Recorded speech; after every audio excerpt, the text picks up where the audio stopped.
네, 전북의 막 걸러낸 이슈를 잘 빚어 전달해 드립니다. 막걸리 천태만상 193회 시작합니다. 먼저 한 주간의 이슈 짚어보겠습니다. 이슈 길잡이 새전북신문 정수학 기자입니다. 어서 오십시오. 네, 안녕하십니까. 네, 반갑습니다. 바로 첫 번째 이슈 볼까요? 네, 이제 뭐 때가 왔습니다. 네, 그렇죠. 총선 시즌인데 네네네. 아니나 다를까 또 전라북도 국회의원 의석수가 줄어들게 생겼다. 네, 맞습니다. 한참 때만 해도 우리가 11석일 때가 있었는데 맞습니다. 10석으로 줄어서 굉장히 네네. 충격이다 했는데 네네. 또다시 10석 붕괴 위기에 놓였다라는 건데요. 최근에 중앙선거관리위의 산하 선거구 획정위원회가 내년 총선에 적용될 선거구 획정안을 국회에 제출했단 네, 말입니다. 맞습니다. 그런데 전라북도가 한 석이 감소하는 걸로 획정안이 제출됐어요. 어떤 네네. 내용입니까? 이게 사실 선거철마다 우리 네. 전북이 계속해서 의석을 줄여야 한다라는 이런 그 지적들이 되면서 또 크게 논란이 되고 있는 상황입니다. 그러니까요. 네. 전라북도 지금 현행을 보면 총 네네. 10석인데 네네. 전주 3석, 네네. 그다음에 군산 2석, 군산 한 석, 익산 2석, 군산 1석. 이건 그냥 그대로 네네. 갑니다. 근데 이제 맞습니다. 우리가 이제 그 농촌 지역이라고 네네네. 불리죠. 이제 네네네. 복합 선거구라고 보통 표현을 하던데 네네네, 맞습니다. 이 복합 선거구가 네네. 조정이 됩니다. 네네. 지금 예를 들어서 완주, 진안, 무주, 장수 그렇게 돼 있는 것들을 네네네. 막 섞어서 네네. 인구 상한선, 하한선 막 이렇게 쪼개가지고 맞춰가지고 하다 보니까 네네. 9석이더라라고 지금 결정이 된 건데 네네. 근데 결정은 아니고 네네. 획정안만 일단 국회에 제출된 거고 나머지 또 절차가 있죠. 네, 맞습니다. 이제 국회에 제출이 됐으니까 최종 결정은 국회에서 하는 겁니다. 선관위에서는 안을 제출한 거고요. 네네. 따라서 이제 그 정개특위가 지금 구성이 돼 있지 않습니까? 1차적으로는 정개특위에서 검토를 할 거고요. 두 번째는 법사위 심의를 거쳐서 본회의까지 상정이 돼야 하는데 네. 통상적으로 그 총선 선거구 획정안 같은 경우는 한 그 내년 아마 2월까지는 아마 그 여야 간의 치열한 기싸움 끝에 네. 합의안이 도출되지 않을까. 2월 말 가까이까지 아마 가지 않을까 아니 싶습니다. 선거가 4월인데 네. 그리고 이제 예비 후보도 등록을 해서 네네, 활동을 맞습니다. 하는데 네네네. 2월에 만약에 이게 된다고 하면 그 정치 신인들은 갈 곳이 어딥니까? 네, 맞습니다. 자기가 어디에서 선거 운동을 해야 할지 선거구가 획정이 안 됐으니까 선거 운동을 어느 동네에 가서 해야 할지를 알 수가 없는 네. 거죠. 그래서 사실은 이런 사태가 또 예전처럼 반복이 네. 된다라고 해서 예상대로 내년 2월까지 끌고 갈 경우는 입 후보 예정자들, 그러니까 도전자들이 되겠죠. 이분들한테는 굉장히 힘든 난감한 상황이죠. 예, 선거전이 굉장히 힘들어질 겁니다. 아마. 네. 사실 우리 전북만의 이 문제가 아니라 네. 타 지방도 굉장히 지금 인구 하한선에 걸린 지역들이 많은데 많죠.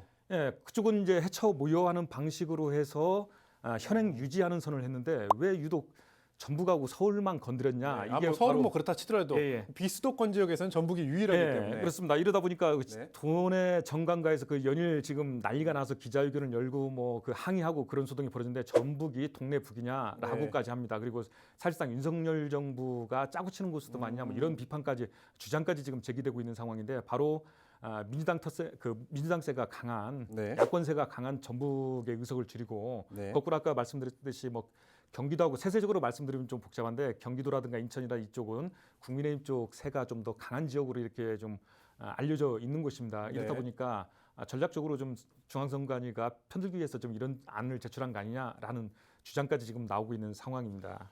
그러니까 이제 이 획정안이 제출되고 나서 곧바로 이제 더불어민주당이 입장문을 네네. 발표했는데 네네. 이제 그런 겁니다. 공직선거법 25조를 네네. 이제 그 근거로 삼아서 비판을 했는데요. 네네. 이게 지금 인구수 아까 말씀하셨던 네네네. 것처럼 인구수 우리가 전라북도 네네네. 176만 정도 되니까 네네. 이 176만 정도에 되는 전라북도의 적정 국회의원은 수는 네네. 8.6명이다. 네네. 뭐 그렇게 계산을 한 거잖아요. 네네, 맞습니다. 근데 그러면 안 된다. 네. 이게 인구수만 고려할 게 아니라 농촌 지역의 특수성도 고려를 네, 하고 맞습니다. 대표성이 대표성도 있어야 고려를 하고. 하고 네네네. 그다음에 지방 소멸이라고 하는 이 사회적 문제까지 네네. 복합적으로 네네. 고려해서 선거구를 획정해야 되는데 네네. 이게 정치 편향적이다라고 네네. 이제 비판을 했습니다. 네, 맞습니다. 자, 이게 결국에는 이렇다 보니까 우리가 뭐 여러 번 올해는 참 다양한 일이 있었습니다. 잼버리 사태도 있었고 새만금 네, 예산 맞습니다. 대폭 삭감도 있었고 네네. 거기에다가 이제 막판에 이제 네네. 이런 이제 선거구까지 네네. 의석수까지 한 석 준다고 하니까 참 답답한 입장인데 네네. 혹시 정성학 기자, 네네. 이게 우리가 열석을 유지하려면 네네. 이제 배수진을 쳐야 될 것 같아요. 네네. 이 정치권의 역할이 중요할 것 같습니다. 어떻게 해야 된다고 보십니까? 사실 대안들은 여러 가지가 있습니다. 아까 말씀드렸듯이 전주군익산을 안 건드리고 할 수 있는 방법은 조금 힘들고요. 네. 전주군익산을 같이 건드려서 좀 조정을 하게 되면 네네. 충분히 열석 유지할 수가 있습니다. 예컨대 이미 뭐 그 여러 가지 안들이 나와 그러니까 있습니다. 우리끼리 조정 한번 해보죠. 예. 예를 들어 그 현재 완주, 진안, 무주, 장수 선거구가 있지 않습니까? 네네. 여기를 완주를 똑대 가지고 완주를 전주 병하고 통합해서 하나 선거구를 새롭게 만드는 겁니다. 네네네네. 그러면은 완주가 떨어진데 그럼 나머지 전주가 4개가 되겠네요. 예, 그렇죠. 그렇게 되는 거고요. 전주권이 되는 네, 거죠 이제. 그렇죠. 그리고 그러면 그 완주가 떨어진 부분, 그 네. 진안, 무주, 장수가 있지 않습니까? 이 부분을 그러면 누가 하고 붙일 거냐? 남원하고 붙이면 되는 겁니다. 이런 식으로 조정을 한다라고 하면 열석 유지하는 데는 큰 문제가 없을 걸로 보입니다. 다만 선관위에서는 이런 부분을 이제 고려를 안 했던 거고, 그래서 아까 그 비판된 게 왜 전북만 갖고 그렇죠. 그랬을까라는 이제 의문 부호가 생기는 다른 겁니다. 지역도 사정은 비슷할 텐데요. 예, 그리고 맞습니다. 또 조정이 많이 돼 있잖아요. 예, 그리고 이제 조금 덧붙이자면 사실 이제 그 정치권에서 계속 지적되어 온 문제인데 선거철 4년마다 한 번씩 할 때마다 이 선거구 획정 문제가 좀 불거져서 네네. 투표 직전까지 선거 직전까지 가는 그런 문제가 아까 그래서 정치 신인들도 굉장히 난감해하고 힘들어한다라는 지적이 있었는데 그래서 이런 그 개선 방안으로 바로 정개특위를 상시적으로 좀 운영을 해서 네네. 선거구 획정을 마치 그 학생들 방학 끝나기 직전에 막 방학 숙제하느라고 정신없게 이렇게 하지 말고 네네. 미리 몇 년 전에 네. 결정을 하자라는 그래서 상시 운영 체제로 좀 바꾸자. 그리고 그게 안 된다라고 하면 국회는 사실 이 당사자들은 아니겠습니까? 그렇죠. 자신들의 지역구 그게 네. 직업인 사람입니다. 정치가 직업인 사람들인데 이해관계가 이해 당사자들이 그 선거구를 결정을 하려고 그러보니까 이게 더 복잡해지는 그렇죠. 겁니다. 따라서 국회 외에 별도의 선거구 획정위를 만들자라고 구성해서 논의를 해 나가자라는 그런 지적들이 네. 많이 나오고 있는 상황입니다. 근데 뭐 그 얘기 있잖아요. 네. 4년 전에도 제가 비슷한 얘기를 들었던 것 같은데 참 개선이 안 됩니다. 네. 아무튼 답답하고 좀 암울한데요. 정개특위도 남아 있고 국회 네네. 이제 철차들이 있으니까 좀 지켜보죠. 네. 네, 다음 이슈 보시겠습니다. 네, 정석 기자는 그 시골 출신이잖아요. 그렇죠. 막걸리 뭐 시골에서 어르신들이 예전에 농사짓고 막걸리 농지도 한 잔, 했죠, 네, 그래서. 막걸리 네네. 한 잔 마시고 네네. 그랬는데 특히 이제 우리 전주 지역 같은 경우에는 네네. 좀 오래됐습니다만 이 막걸리가 한참 유행할 때가 네네. 있었잖아요. 네, 맞습니다. 근데 이제 최근에 알려진 사실이 여기 보신 것처럼 전주 막걸리가 굉장히 유명했는데 요즘에 네네네. 이제 폐업하는 가게가 많다고 하는데 네네. 그 해외에서도 많이 알려져가지고 전주 막걸리 찾았는데 지금 네, 상황이 맞습니다. 어떻습니까? 네, 뭐 좀 전에 말씀하신 대로 전주식 막걸리라는 신조어가 생길 정도로 굉장히 그렇죠. 유명세를 탔고요. 온라인에서도 굉장히 뭐 그래서 이제 그 블로그들이나 이런 분들이 실제로 전주 지역 방문해서 막걸리 한 번씩 맛보고 그 글을 남긴 사례들도 굉장히 많습니다. 네. 특히 이제 그 뭐 삼천동 같은 경우는 잘 아시겠지만은 테마거리로 지정이 돼 있지 않습니까? 그래서 자주 갔죠. 예, 한옥마을을 꼭 전주 한옥마을을 오시는 분들은 필수 코스로 바로 맞아요, 삼천동도 찾는 그런 관광 연계 코스로도 굉장히 각광받았던 곳인데 네. 안타까운 소식이 지금 전해지고 있는 겁니다. 그러니까 그런 것 같아요. 제가 지금 자주 갔다고 했잖아요. 네네네. 저도 보니까 가만히 이제 이 주제를 가지고 얘기하려다 생각을 해보니까 네네. 이 막걸리 골목은 안 간 지가 저도 꽤 네네. 오래됐습니다. 네네. 예전에 한참 많이 갔거든요. 네네네. 근데 제가 언제부터 안 가기 시작했냐 보니까 네네. 말씀하셨던 것처럼 네네. 관광객들이 막 이제 그 전주에 한옥마을에 붐이 일면서 네네. 이제 한옥마을 들렸다가 네네. 다양한 코스로 이제 네네. 그 막걸리 골목을 찾는 관광객들이 많아지면서 네네. 안 갔던 것 같아요. 맞습니다. 그 서울 사시는 분들이 남산 안 가고 명동 안 가는 거하고 똑같습니다. 이거 어떤 이유라고 좀 이렇게 분석이 됩니까? 예, 그 지역구에 그 시의원이 있습니다. 한승우 시의원이 이 문제에 대해서 이제 공론화를 처음으로 시작하면서 네네네. 좀 화제가 된 건데 한승우 시의원이 지적하기는 이런 겁니다. 첫 번째 요인이 바로 지나친 그 관광 상품으로 인한 가격이 너무 많이 예, 상승했다. 최근에 그 서울에 있는 그 유명한 그 시장이 있지 않습니까? 지금 그래서 그 시장에서 판매하는 네. 떡볶이하고 뭐 분식류들이 굉장히 가격이 뛰어서 지금 난리가 났었지 않습니까? 바로 서울의 광장시장인가요? 예, 네네네네. 예, 바로 굉장히 지금 논란이 되고 있는데 바로 그런 문제가 아니냐라는 처음에 의구심이 좀 복합적이네요. 그러니까 관광객이 맞습니다. 많이 찾는 유행도 있었고 네네네. 그러다 보니까 가격이 올라갔고 네, 예전에 네네네. 그러니까 좀 오래됐습니다. 한 10년 네네. 전만 해도 막걸리 한주전자에 보통 이제 그 막걸리 3병 정도가 네네, 들어갑니다. 맞습니다. 그게 이제 한 10,000원 정도 했었거든요. 네네, 그렇죠. 조금 더 비싼 데는 15,000원 정도 네네. 이제 했었는데 네네. 그게 거의 한 4배 정도 수준으로 네, 맞습니다. 올라간 거잖아요. 네, 맞습니다.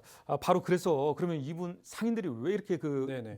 그 막걸리 값이 올랐을까에 대한 이제 궁금증이 그죠, 생기지 이유가 않습니까? 있겠죠. 예, 바로 고물가 탓입니다. 아시겠지만 요즘에 식재료 값이 굉장히 맞아요. 천정부지로 지금 치솟았지 않습니까? 그래서 고물가 때문에 전주식 막걸리의 특징이 바로 막걸리 플러스 푸짐한 그렇죠. 안주입니다. 네네, 안주는 맞습니다. 다 식재료지 않습니까? 예, 그래서 식재료를 구하는데 식재료 구입비가 굉장히 단가가 많이 올랐습니다. 따라서 그 가격을 맞추기가 힘들어지다 보니까 네. 가격이 굉장히 상승한 맞아요. 부분이고요. 사실 또 하나 또 중요한 부분인데 우리 전북만의 또 특성이 있습니다. 소비 심리가 굉장히 위축되고 있다라는 건데 좀 전에 그 고물가라고 하지 않습니까? 그 네. 물가 상승률이 우리 전북에 미치는 영향이 아주 큽니다. 실제 소득이 줄고 물가 상승률이 너무 가파르다 보니까 소비 심리가 위축되고 있다. 따라서 막걸리 집을 가는 것조차 아까 말씀드렸지 않습니까? 2, 3인 기준에서 6만 원 가까이 네네네. 나오고 뭐 이러는데 이러다 보니까 막걸리 집을 찾아가는 것조차도 굉장히 부담스러운다. 그러니까 문제가 있는 겁니다. 막걸리는 예전에는 그냥 네네. 가볍게 네네. 식사 겸 네네. 술도 한 잔 마시는 뭐 그렇게 이제 갔었는데 지금은 그게 아닌 거죠. 말 그대로 네네. 관광 상품이 돼버린 건데 네네. 그때 한승호 시의원이 이런 얘기를 지적했다고 했는데 네네. 그때 한승호 의원이 지적했던 것 중에 하나가 네네.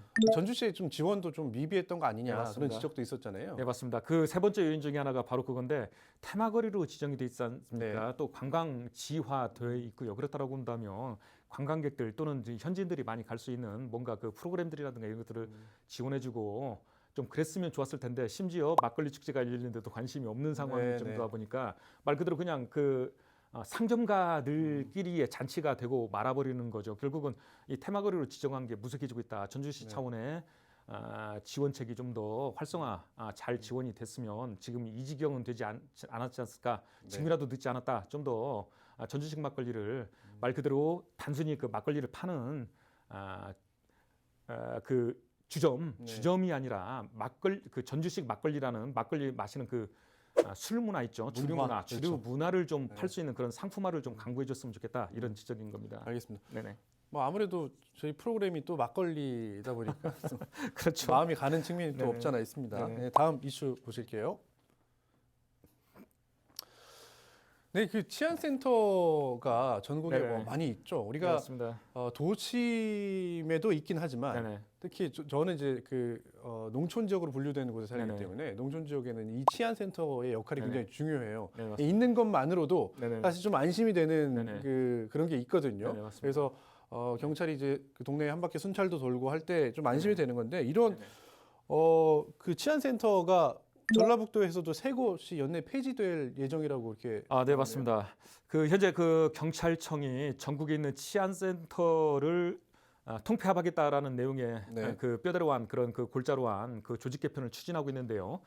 이런 가운데 그 우리 전북 지역 같은 경우는 치안센터 세 곳을 네네. 연내에 폐지하는 쪽으로 지금 결정이 됐습니다. 대표적으로 그 폐지 대상으로 지목된 곳이 바로 익산경찰서 평화지구대 관할인 그 마동하고 목천 그리고 부성지구대 관할인 신흥 이렇게 해서 세 곳의 치안센터를 폐지하는 쪽으로 익산만 세 현재- 곳이네요. 예, 맞습니다. 익산만 세 곳을 폐지하는 쪽으로 지금 결정이 됐습니다. 그러니까 애초에는 한 35곳 정도 폐지하겠다라고 검토됐었는데 네네네. 워낙 지역 사회에 또 반발이 있고 네네. 제가 아까 얘기했던 것처럼 네네. 그 농촌 지역에 사는 사람들도 사실 치안 서비스를 받을 당연한 권리가 있는 거잖아요. 네네. 그럼에도 불구하고 이렇게 무더기로 이제 폐지한다고 하니까 네네. 반발이 있다 보니까 이게 네네. 줄여서 한 세 곳 맞습니다. 연내 세 곳입니다. 네네, 맞습니다. 내년도 연차적으로 또 폐지할 수 있는 건데 아무튼 연내 네네네. 세 곳인데 자, 이 이유도 혹시 네네.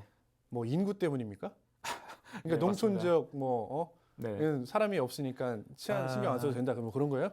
네, 뭐 비슷합니다. 사실은 주요인이 바로 인구입니다. 네. 굉장히 씁쓸한 자화상인데 그 지방 소멸 시대를 살고 있는 우리의 자화상인 겁니다. 이 부분이 사실 이제 치안센터만의 문제가 아니죠. 좀 전에 말씀드렸듯이 우리 전라북도에 그 현재 치안센터가 65개가 있습니다. 네네네. 이 중에서 지금 폐지 대상으로 지목된 게 무려 절반이 넘는 35개가 지목이 됐는데 좀 전에 말씀하셨듯이 농촌 지역을 중심으로 굉장히 네.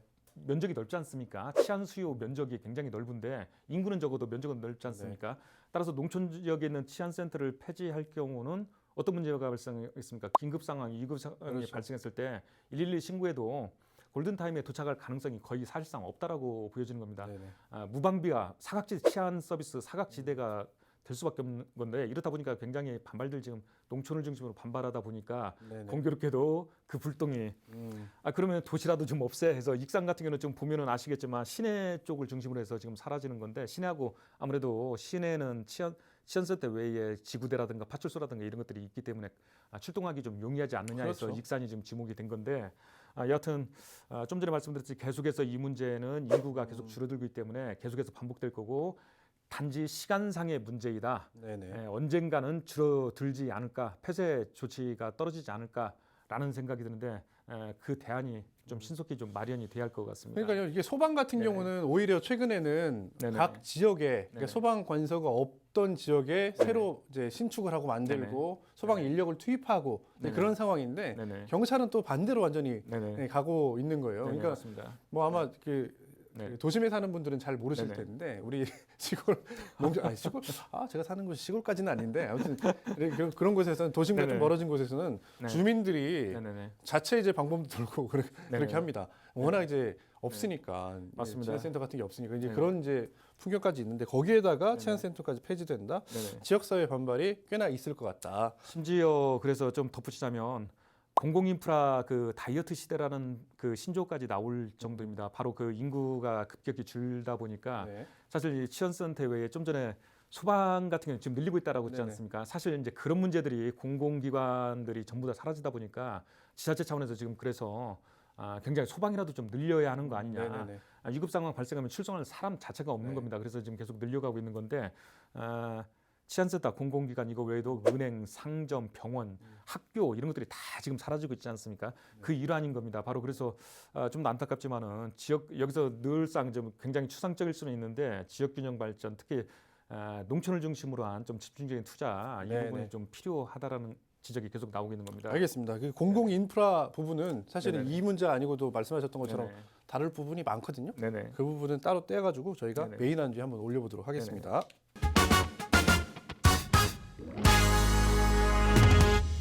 네, 이번 시간에는 천태만상 천태만평 전북일보 정윤성 화백의 만평으로 보는 세상 이어가겠습니다. 먼저 첫 번째 만평부터 보고 오시죠.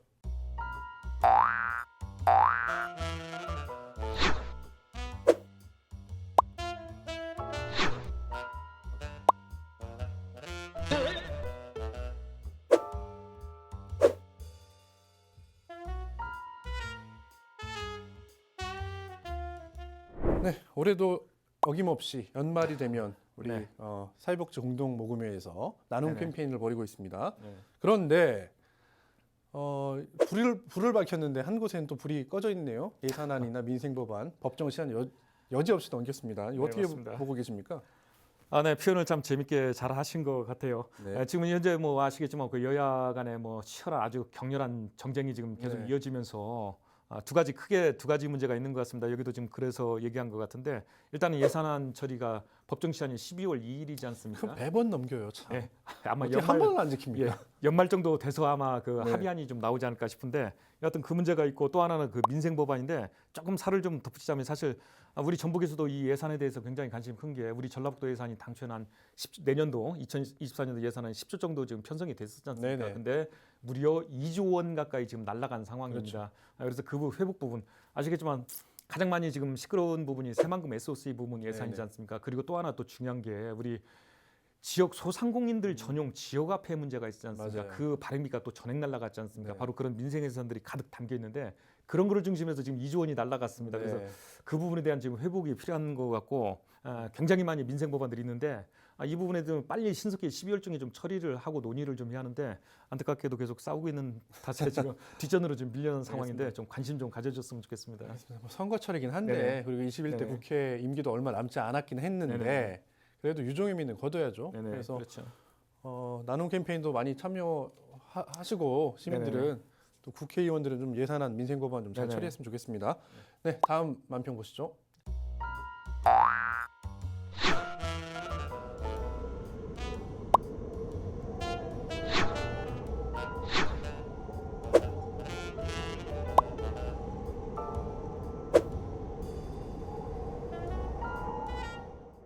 네, 요즘에 이제 아주 그 뜨거운 영화가 있습니다. 혹시 그렇죠. 보셨는지 모르겠는데 서울의 봄이라고 해서 네네. 아주 뜨거운 영화인데 그걸 빗대서 전북의 봄 이렇게 아마 네네. 큰 주제는 잡은 것 같아요. 전북의 봄은 도대체 언제 오나? 오늘 뭐 쭉 얘기했던 것들 아까 네. 바로 얘기했던, 답답한 얘기들만 뭐 그런 했죠. 것들 쭉 네네. 있었잖아요. 다 나와 있습니다. 뭐 네네. 청년 유출 네네. 심각하고 소비 심리 네네. 계속 비관적이고 수출 네네. 최저. 이거 언제 봄이 옵니까? 이 봄 옵니까? 네. 봄은 오도록 해야겠죠. 우리 아까 뭐 서울의 봄도 얘기했는데 전라북도는 사계절이 아닌 것 같아. 네. 겨울만 있는 것 같아요.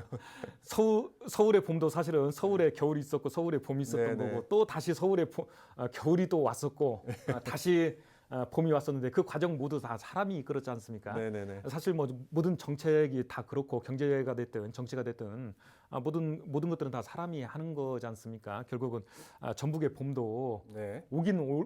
와야겠죠. 와야 하는데 그럼 어떻게 오게 할 거냐? 바로 아까 좀 전에 말씀드린 사람의 역할이 굉장히 중요한 것 같은데 내년 4월이 바로 총선이 있지 않습니까? 그렇죠. 바로 그런 뭐 국가 균형 발전이 정책이 됐든 경제 정책이 됐든 전북의 봄을 끌고 강제로라도 멱살이라도 잡고 끌고 올 수 있는 그런 정책들을 개발할 수 있는 사람들을 좀 네네. 잘 선택해서 네. 전북의 봄을 좀 더 앞당겼으면 좋겠다는 생각입니다. 알겠습니다. 네네. 전북이 지금 이제 겨울왕국인데 그렇죠. 봄이 찾아오길 네네. 기대하면서 네네. 오늘 여기까지 듣죠. 정석 기자 수고했습니다. 감사합니다.